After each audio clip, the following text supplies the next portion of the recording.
Hi everyone, Joe Gentili from Left Tail Risk Advisors. This video I want to go through special needs trusts and how they are of very limited usefulness if they are not funded. So, unfortunately, it's a very um, common issue where parents who have a special needs child will go to an attorney, they'll have a special needs trust drafted and all the surrounding estate documents that need to go with that. And that is a very, very big and important step for families to take to make sure that their special needs child is properly cared for when they're no longer there to do it themselves. It takes a lot of emotional labor. It takes a lot of time to draft these documents, and they provide a nice roadmap, a critical roadmap on how the child is going to be cared for, how the parents' assets may be divided relative to this trust. There's a lot of very useful things in there, and it puts a team in place to care for the child. That said, you're not done when you have that piece done. That document, that set of documents, really doesn't do all that much unless the trust ends up funded. So without funding, funding is what breathes life into those documents. What takes them from being pretty much a piece of paper into something that actually functions in the real world. It needs money to actually function. And so the step of funding that special needs trust is critical, and it shouldn't be put off either. It's important to have that in place. When most people look at how to fund a special needs trust, not for everybody, but for the majority of people, life insurance is going to play a significant role in that because life insurance checks a lot of boxes that folks need to make this work.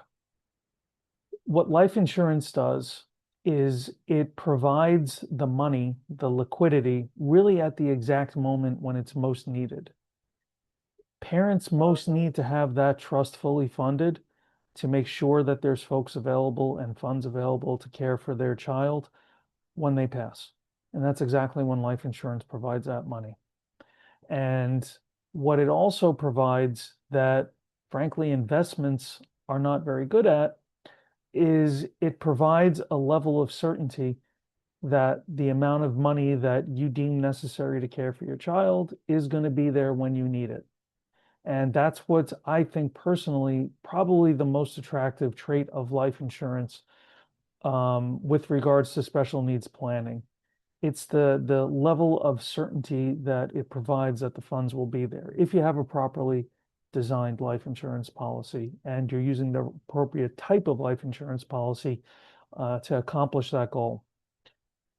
There are areas in your life where you want to take risk and where I think it's appropriate to take risk in your business, in your certain types of investments, maybe even your retirement planning if you have enough time.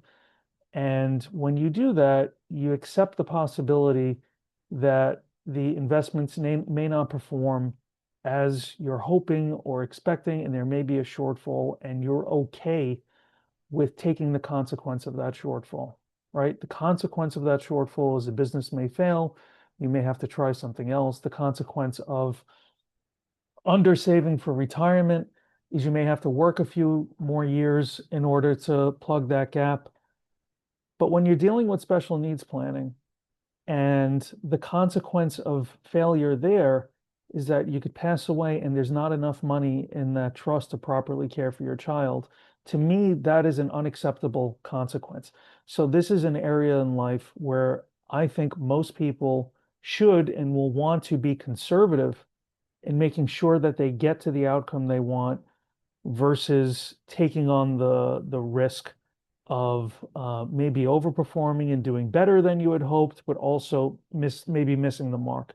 Because in this situation, the consequence of missing the mark, it's not really a tolerable consequence. You don't want to have a situation where the child has a compromised standard of living for their life because of the risk of in investments. So when we're looking at life insurance policies for special needs situations, we're really looking at conservative design, and reliability that the money will be there when it's needed. And with that in mind, we tend to look at the guarantees, what a policy is guaranteed to do as long as you fund it correctly versus what it could do if it performs really well. So we're looking at whole life insurance policies. We're looking at term life insurance policies, at least for a period of time, and maybe some guaranteed universal life insurance products. But you want to have conservative guarantees that as long as you fund the policy, the money is going to be there when you need it, and you're going to want ease of administration of that policy. Hopefully, you're going to have this policy for a long period of time.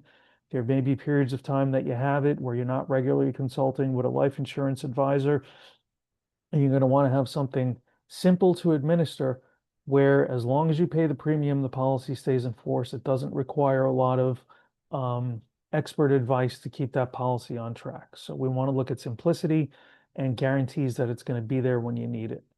And then when you tack on the creditor protection that life insurance provides in some states, the tax advantages, the availability during life to access some of that cash value that you're building if you need it before death.